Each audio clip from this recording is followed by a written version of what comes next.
Hello everybody and welcome to a new episode of FEMME FLEX Friday. My name is Alina Popa and I'm your host for the day. And today we have three amazing athletes invited and we're talking about the women's bodybuilding top 3 2020 Miss Olympia. Champions ladies, welcome Andrea Shaw, Margie Martin and Helle Trevino. Thank you. Yay! It's so awesome to have you here, ladies, and I'm really happy that you actually accepted to come on over and talk a little bit with us about your 2020 experience. As we all know, it's been one hell of a year, and I know that sometimes it's been really hard with training. For example, Helle, I know California was locked down. Margie, I know you moved to Vegas, right? So what were the peculiarities of your training prepping for this season? Margie, you want to start? I think just the same with all the girls. I think we all started with the idea in mind of how you're going to prep for the year, starting in 2019. And so I started prepping thinking I was going to do like other shows like the New York Pro, the Savannah Pro shows I hadn't done before. And then they were getting like shortly canceled. And then that's when the lockdown kind of happened in March. And then April is when like all the NPC IFBB shows were canceled. So it was just, you just kind of try to have to dial back. You just don't know. And I think with the other girls, maybe all of our mentality is, we always can overcome something, but with the pandemic, you don't know what to overcome. Absolutely. So it's like you're like, okay, I can just always surpass it, but you never know. So you just have to just hope. A gym? Or how did you do it? I know a lot of girls did like calisthenics. Yeah, I created a gym in my living room. So when I was in Georgia. Yeah, so it was kind of hard, but I think like a lot of times with us, we already have all the muscle that we need. We just have to stick to the diet, which is the really hard part, being in a pandemic when the only thing you want to do is like drink. And that's true. Helle, how about you? Where did you train? Lots of different gyms because, California was pretty locked down, also compared to other states. So we actually just came out of lockdown now, like a few days ago, Gold's Gym open, but outside. But in the pandemic, me and my training partner, we just kind of jumped where we could go. I think we were at 5 different gyms. Okay. And they kept shutting down because people, they were ratting them out, like neighbors or whoever. They were like, oh, there's a gym there. And then they will come and inspect and they will shut it down. So it was like a speakeasy kind of thing, right? Yeah, everything was, we would come to the gym and they would have, like the big black garbage bags in front of the windows, like plastered up. And, some places we had like a key we could lock in. Some places we weren't allowed to like wear a tank top. We should like come covered up, and we weren't allowed to like bring a training bag, like gym bag, because it would look like we would go work out. So some places we had to best like have like a shopping bag to look like we were. Go with a Whole Foods bag to the gym. So it was like, for me, it was like super undercover. Like we had to like almost disguise ourselves. But I always had a gym. I had a couple of home workouts, but most of the times I was able to have a gym. I think we were at 5 different places. Okay. And like Margie said, I think it's the insecurity of what's happening. That's the worst, because, the shows kept getting canceled and you were like, okay, people were talking about, is there going to be a Rising Phoenix? Is there going to be Olympia? And you just have to have faith. And absolutely. With faith, through the whole thing. You can do everything, right? Yeah, exactly. I said through the whole thing, I said, I believe they're going to put it on. Absolutely. How about you, Andrea? How did you do it? Oh, I don't think there's going to be an Olympia this year. And you're starting to think, am I prepping for nothing? And you're like, I can't allow myself to have those thoughts. That's right. Totally. That is right. Andrea, That's right. how about you? Where did you prep? What did you train? That was my dialogue every day, Helle. Like, there's gonna just keep getting ready. It's gonna happen. Just keep getting ready, because the last thing you want to do is not be ready, and then they're like, "Oh yeah, we're having," and it's like, "Uh-oh." Yeah, while you were chilling. So I was in the same boat. I had 2 places that I was going to that were closed. I did get ratted out and caught by the police at like 3:30 in the morning, which I thought was ridiculous. Wow. So what we did had they to do play to you? like we were. I always kept a Swiffer around, and I had to play like we were the cleaning crew. I mean, you know, and I tried to go early, like early enough to where people would be asleep or like drunk, so that, you know, they're too like unconcerned with what's going on or who's at the gym. And you don't take the barbell and pretend that you're sweeping with it. I had to be, you know, creative, but you know, that was kind of where it did get a little tough, because I knew Omaha was a little earlier on, so it was like once I got to March, I had to start prep. Like, I didn't have, you know, the luxury. I tried to do some stuff at home, but it just was not as intense as I knew it needed to be. So yeah, I said, you know what, if we got to go play Molly Maid, then we just got to go and do it. We kind of juggled around a few different times, and then it was like, you know what, we figured out the police had a shift change at like 6:30. So it's just go right after they changed shift, and then it's like, cool, they'll leave us alone. They got plenty of other things to do because people are awake and moving, and that's kind of how it unfolded. And how was the 2020 Olympia experience for you ladies? I know that Helle and Margie, you have competed before in an Olympia. So how do you find this edition, which was in Orlando this year, compared to the previous editions in Vegas? Margie?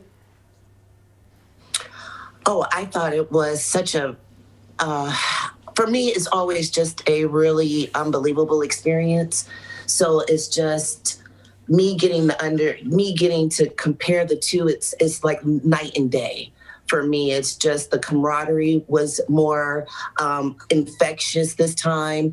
The hunger for it to be such a big thing. I felt like before with the Olympia, maybe people were just so used to it being the Olympia, and so people didn't have the reverence of it that they should have had. So, you know, you go through the, you know, casino and everyone's like, yeah, I'm Olympian, blah, blah. But this time it's like everyone was like, we're here, we made it, this is happening, you know, and it felt like all new again for everyone. It wasn't like it was just, you know, something that was in the cage. It was like such a beautiful, refreshing experience. You know, Absolutely. It was like new.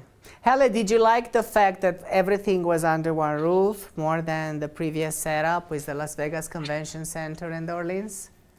Yeah, I think it was very easy for the athletes, and it was a great setup. And it was great to be back. And I totally agree with Margie. It was like people were really grateful. And I think that's something, if we can take anything positive out of like a negative situation, the pandemic, it's like, I feel like in general, like people have become more grateful for everything. So Absolutely, it's like the athletes, it was the audience, it was everybody you met.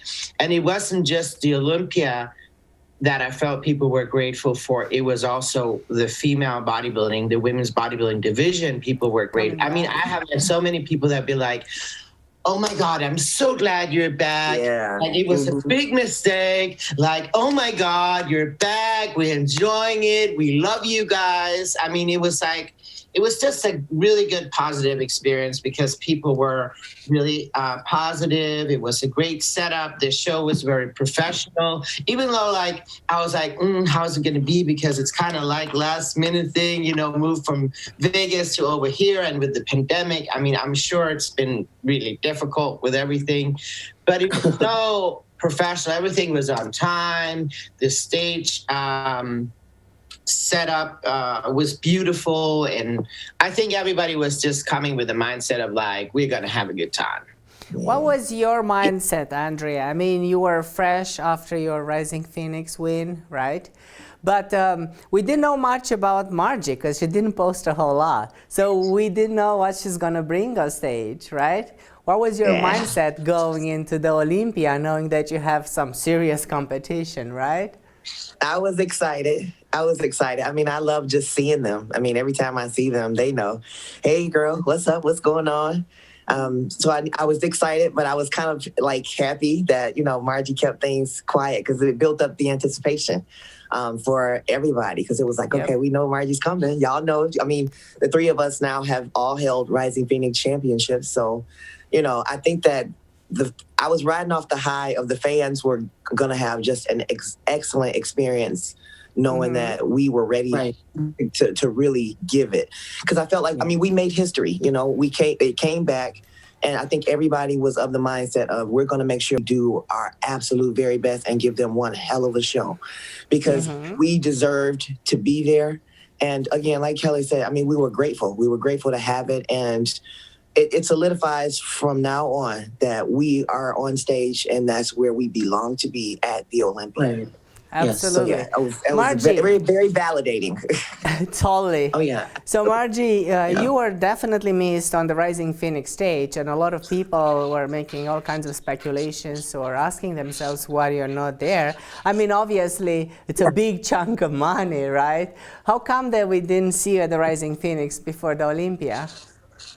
Well, I had did an interview before, and it didn't make any sense to me for such a huge championship like the Rising Phoenix to be right next to the Olympia. It should have its own ability to reference and its own fan base. And so when you're talking, especially when you have it so close together and it's not going to be in the same area, and you have it going from one direction to the other, I was like Tom Brady. You don't do the Pro Bowl show before the Super Bowl.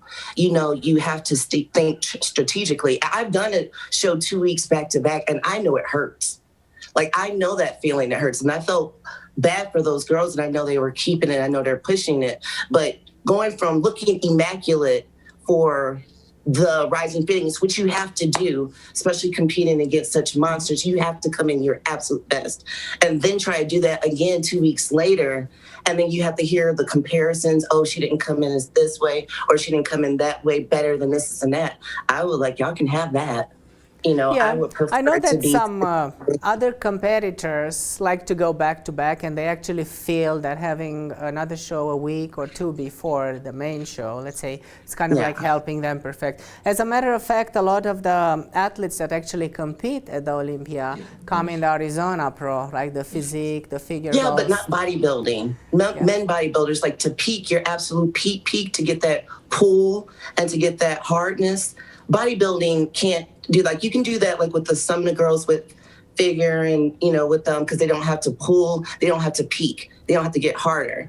And so, if you're just talking about, I just want to get top 5, you want to do experiments like that. But if you're going for that number 1 shot, I wouldn't, kudos to, being able to time that right. But I coach myself and all those other things. So it's not, one of those things where I can rely on someone else to say, you got it and you'll be okay. And I've, listening to other people in that realm, if you have a coach and they're paying for your flight, they're paying for your hotel, they're paying for, everything else in your new suit that you have to get and all that, I have it. But no. I love the Rising Phoenix. I love for what it has done for women's bodybuilding. But I think that it needs to be separate from that show and separate from the Olympia altogether. Especially if you really want fans to come to different places, they need to be able to budget for both areas of, competition. Helle, you came, so you were second at Rising Phoenix. What did you improve? What did you tweak in order to get in a better shape for the Olympia? Well, obviously you had a better plan coming from second at the Rising Phoenix, right? I did, and I will say this year we were a little bit all over the place. We were trying out new things that did not go exactly as expected. We did not get the look that we were aiming for. So at the Rising Phoenix, I was a little too flat. And then we wanted to bring a fuller look, and we basically overcarbed for the Olympia. So it was like a little too little at the Rising, a little too much at the Olympia. we changed basically the whole carb up process for the Olympia, and we thought at the time it was a good plan, but my body said, this is not for me. So I was holding some water and I will carb for the Olympia. And at the Rising Phoenix, I was just too flat. I should have carved up more. So sometimes it's hard to find that balance. I don't think the 2-week window really mattered that much. Okay. I think maybe now I work with Shelby Starnes. I think maybe he took some things into consideration and maybe didn't want to get me too full for the Rising because the Olympia was coming up and we kind of had to pull back again. So yeah, it was a little bit harder. Also, I mean, we've only worked together last year and then this year. So last year we had, I think, 5 or 6 weeks between the Tampa and the Rising Phoenix. So it was like, It was so much time, where here it was so little time. And I definitely think it's doable. It's not something that I think is like super hard for me. I prefer that there's not too much time. Like a month, 3 weeks would probably be ideal for me. We just tried too many things, and now we kind of know, you know what, the plan we had last year, that was kind of the plan we need to go with. We're always just adjusting, right? As we go, we try things, and then we pick what the best for us. Talking about picking the best, Andrea, what's that one exercise you never ever do? You never touch it. I don't work my calves, like, at all. What? Can you see this right here? My calves. Can you see that? Can y'all see me on this one? Because my grandmother, I always jokingly tell my mom, I get my muscularity from my dad's side of the family, and then I get my looks from my mom's side of the family. So my dad's mom, she used to have the biggest calves, and she lived to be in her late 60s, early 70s, and she never did anything. And so my dad followed suit. My dad used to destroy jeans. Like, jeans were just always eaten alive. And I was like, you know what? My calves are big enough, and I just don't train them. I'm officially extremely jealous right now. And guys, we'll be right back after this commercial.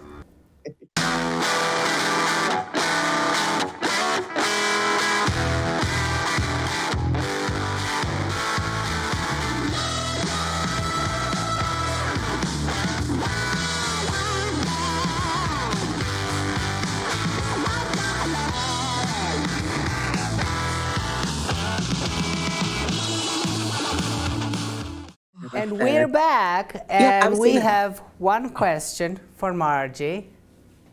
Margie, what's in your gym bag? Everything.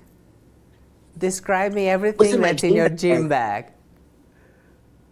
My gym bag, my Wolfpack gym bag. Shout out to Wolfpack for sending me a gym bag quickly.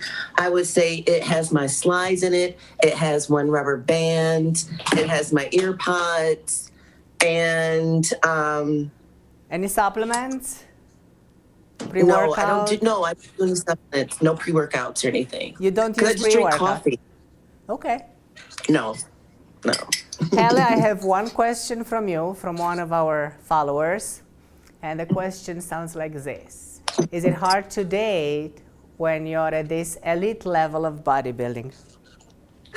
to gain muscle? To date. Oh, dating. Yes, like date. Dating. No, I don't think so at all. Like, I mean, there's a lot of guys that like muscle that think it's super good. Yes. So, I mean, I get more offers that I can take up on. So it's, okay. I mean, it's all like, you know, kind of whirling through the puddle. Like, what's worth anything, you know? Where do you get the most guys? In the gym? Or anywhere? I mean, I would say Instagram. Instagram, right? Instagram. It's like every day I get married proposals. I get dates, people that want to take me out. Sometimes I have people sending me money, like, can we have a friendship? Here's some support. Can we meet? Instagram is like, it's a new page of dating. Yep.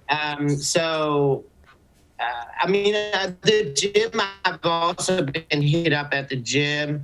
I've been stopped on the street when I was out jogging, like just people wanting to like, oh, can you train me? And then I give them my number and then they hit me up like, maybe we could go to dinner. So I think there are a lot of guys that still, they don't want to admit that they really like muscular women because maybe like the woman is more muscular than them or whatever. But there's a ton of guys, like just admit it. It's fine. Like, and I date every type. Like, I'm not really like, oh, it has to be a bodybuilder. That's the number one question I get. Like, do you only date bodybuilders? And I'm like, I see the person for who they are. And if they have muscle or not, it's not Oh, no, but you do like the chocolate, though. So I do like my chocolate. I do. I can't deny that. okay. Margie, do you have any special abilities? Something we don't know about you that you're a master at? I can sing a mean bass. You can? Yeah, I can sing bass, baritone. I wouldn't do it now. Would you give us a sample? What's that? Would you give us a little sample? Not even another time, but I can. I would be a great a cappella bass beatboxer for people. Okay, next time we see you, you're going to do it. Oh, yeah, in person. Yeah, and with no cameras around. Yeah. Yeah, it would scare people, but yeah, I can sing bass. That's funny. Hey, Andrea, what is that one thing you would grab from your house in case of a burning fire? Oh, that's easy. I got an expander file.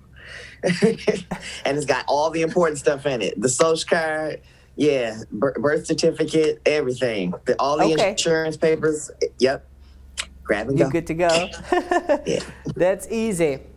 Helle, I have these questions for you, and that's what's your biggest learning of 2020 and how influences this your prep for 2021? I think my biggest learning is don't try and fix something that's not broken. Okay. And just be strong in the faith.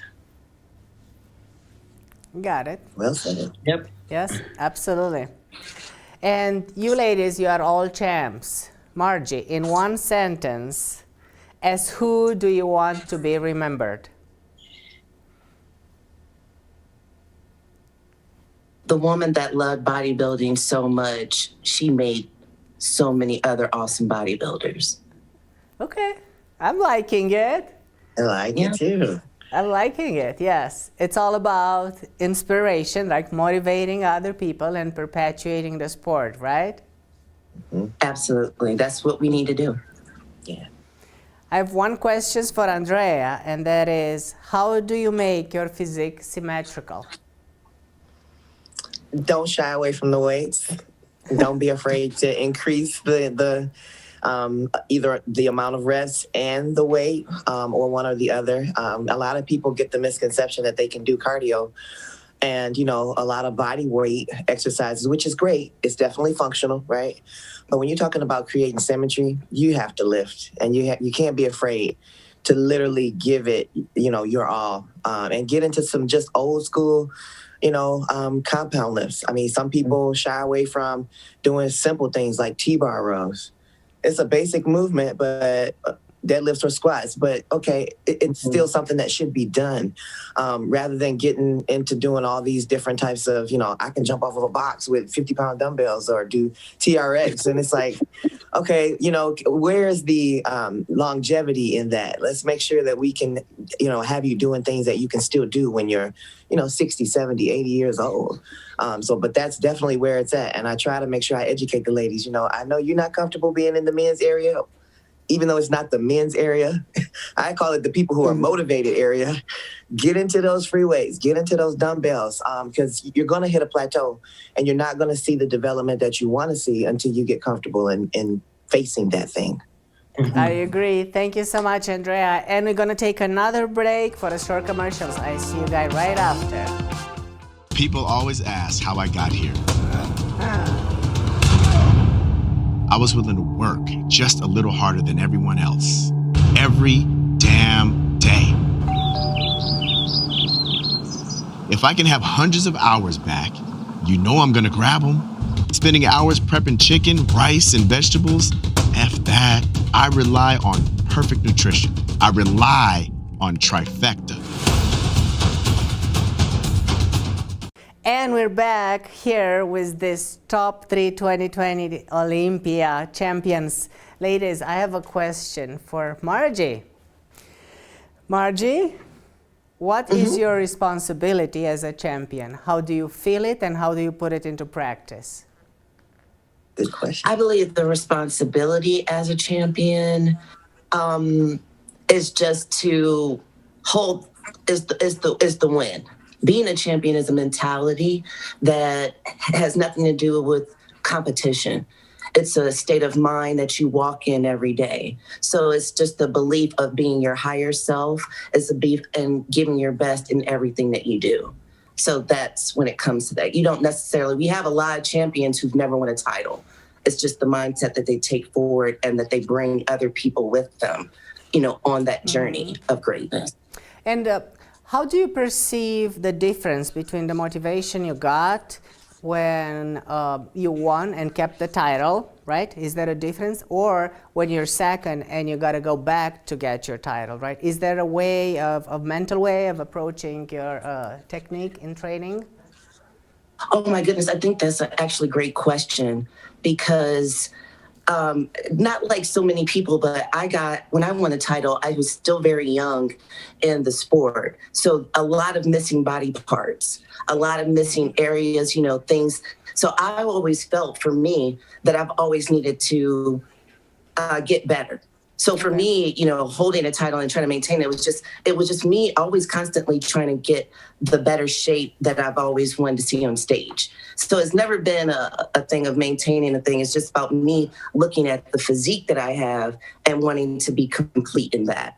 So that's just always me chasing a look, not chasing the title. As long as I get that look, I feel like as long as I get that look, I'll be okay, and that will be title worthy. I feel like all the girls brought such amazing freaking physiques, and they all brought a title worthy physique. And I don't want anyone to feel bad about, because you didn't eat this or you didn't fill that out. You still looked amazing. Where to the point where little girls saw you on stage, Helle, saw Mayla, saw Monique, saw all of us on stage and said, I can do that too.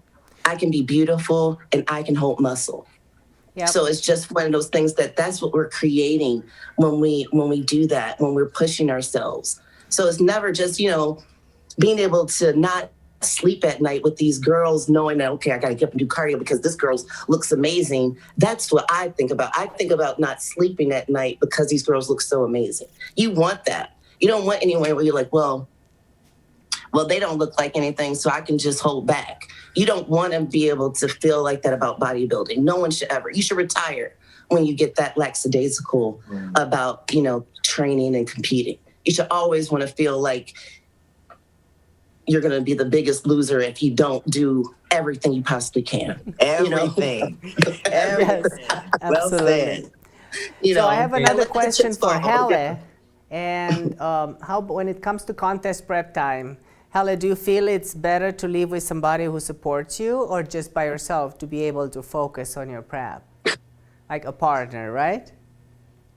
I think this may be different for different people. For me personally, I've been doing both, but I prefer to live with someone who has my back, who supports me, because it just, prep is, it's a lot. And life beside prep can be a lot.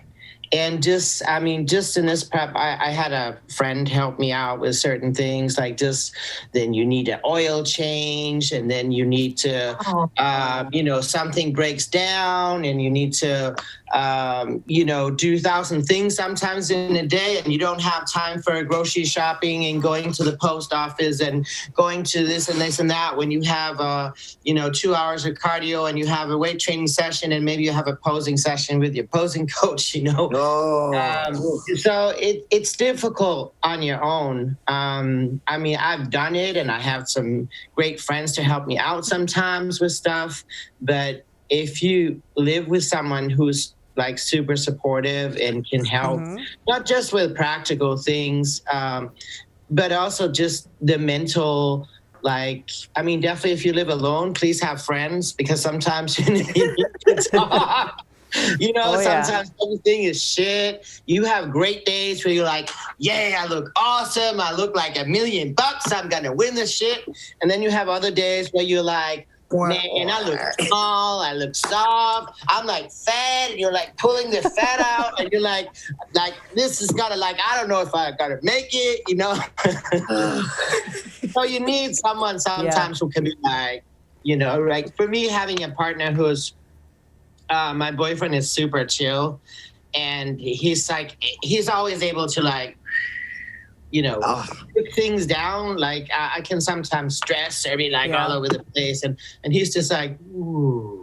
And it's also all about having the right connection and being the person that would help you and push you and motivate you, as opposed to be in your way and not understand, how hard that prep is psychologically on you, right? Oh, I've been in the opposite. And I'll say, if you compare to a relationship where the other part is not helping, is sabotaging, and is like sparking up arguments all the time, then it's better to be on your own any day. Because seriously, when we prep, we bring our physiques up front, right? We look spectacular. We get a lot of attention, right? For somebody who's not very confident, that comes as a threat, right? And they don't like that.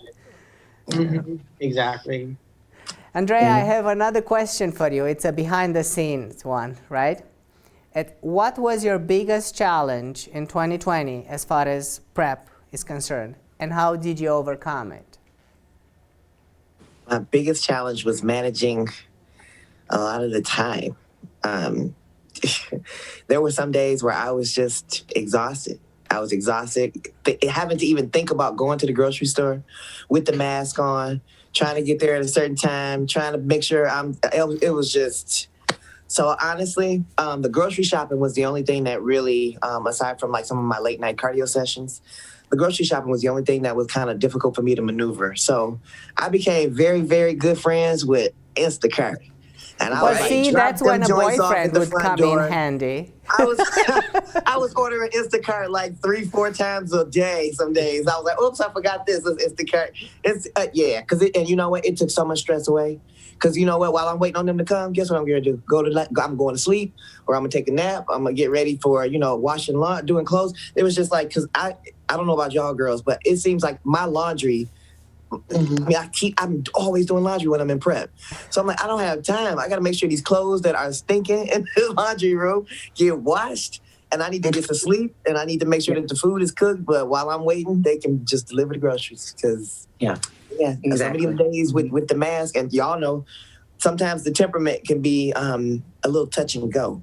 So, when people start, getting real rude with the mask on, I know me. I just remove myself from the situation as quickly as possible. It's the best way. Planning for that. You got to plan for that. And you got to monitor your moods. And it was like, you know what? No, I got a solution for that.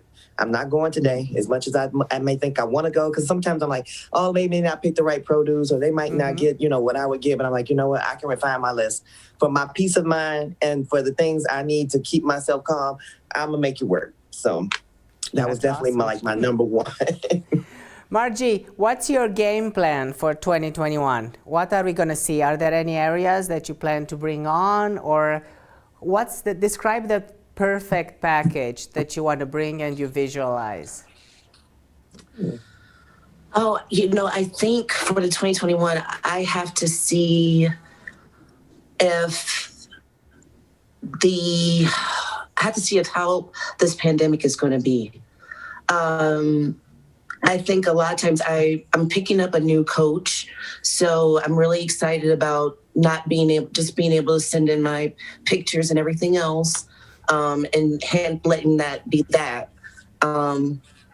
But I just really need to see how the pandemic is going to change, because there's so many other shows that we want to do, you know, and you want to participate in, but you just don't know what's happening. And then you want to get ready for the Olympia. But for us, I want to create fans and, you know, fanatics with women's bodybuilding, and doing that with just the one show, you know, or, you know, it just doesn't give that momentum that we all need to get those ticket sales. My mission is ticket sales.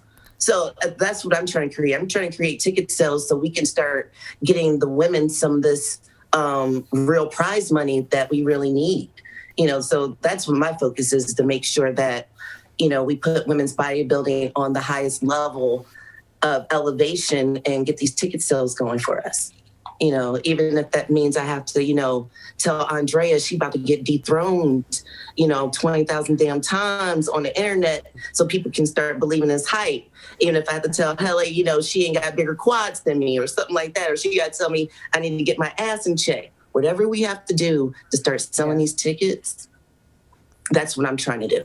So do I get it that your goal is to compete in multiple shows if everything sets down right, other than Olympia? Well, definitely. I've always wanted to do the New York Pro. And because they had brought it back for women's bodybuilding, you know, I was like, I've always just wanted to have moments on stage where people can look back on and say, boom. And you can't just do that just competing one time. You know, we're all still very young in the sport, and because it's just, you know, we have very little opportunity. You know, the bodybuilding opportunity to be great in our field is short. So why waste it on just doing one show a year? Or, you know, I understand. I can't. Yeah. So you mean you're going through a prep, and then you show multiple facets of your physique by placing it in different shows throughout the year? Yeah, I think different looks. I've come in with different looks and say if I want to try to do this and try to do that. And try to do a little bit more manipulation. I still don't know how oil is going to attach itself to my legs and stay on there for longer periods of time. But being around such awesome competitors, it really reveals your weaknesses and the things that you can pull up. Because you could think that you're the T all day, and then someone can walk right beside you and be like, no, bitch, not today. And I've been that person. I've been the person on the other side. So it's always, you know, you're like, when someone says you're unbeatable, you have to think about you're always beatable. You just have to think about what that other person looks like who's going to beat you, and try to beat that. And it's just hard, you know, but you don't get better by staying on the sidelines waiting for your chance. Talking about that other person, about that other athlete that you don't know how you look like, Helle, were you disappointed that Iris actually didn't make it to the stage? I was, because I've been competing against her before, and it was something I had been looking forward to. But then again, you know, I wasn't my best. We made some mistakes. So I was like, all right, cool. I get the chance next year. I'm sure she will be back. And we learned some lessons. And I'll come in drier and tighter next year. And I'll have a good shot. How about you, Andrea? Are you looking forward to face Iris on stage too? I am. I mean, I just wanted to be on the stage with the legends. I mean, you know, especially Helle, Margie, they've been there already. Yaksani, she's won before. And yeah, I was looking forward to competing with Iris. But, you know, things just happened that were outside of her control. And, you know, we always want to make sure that we see each other healthy. Regardless of how bad we may want to see someone compete. But, you know, that's the number one thing. So, you know, I believe Iris, you know, if her heart's still in it, she'll be back. And you know, we'll be getting ready. We'll I definitely do be getting believe ready. that there is a great pool of competitors right now in the female bodybuilding division, and I'm very grateful for that. And we are trying our best to motivate and encourage everybody to join us so we can keep on Yes. spreading this positivity. Especially the women's physique girls who are too big for the division. Too Oh, big. yeah. I mean, way too big. They Way will too muscular. cross. Way too big. They need to come on over. They'll cross over. I know that for a fact. Well, ladies, I want to thank you so much for your time today. It was a great episode, and I appreciate everybody's presence here. So thank you so much again. We wish you all the best for this season, for 2021, and I'm sure we're going to be talking to you again. Guys, Thank you. see you next Good to see time. you. Bye. Bye. Bye.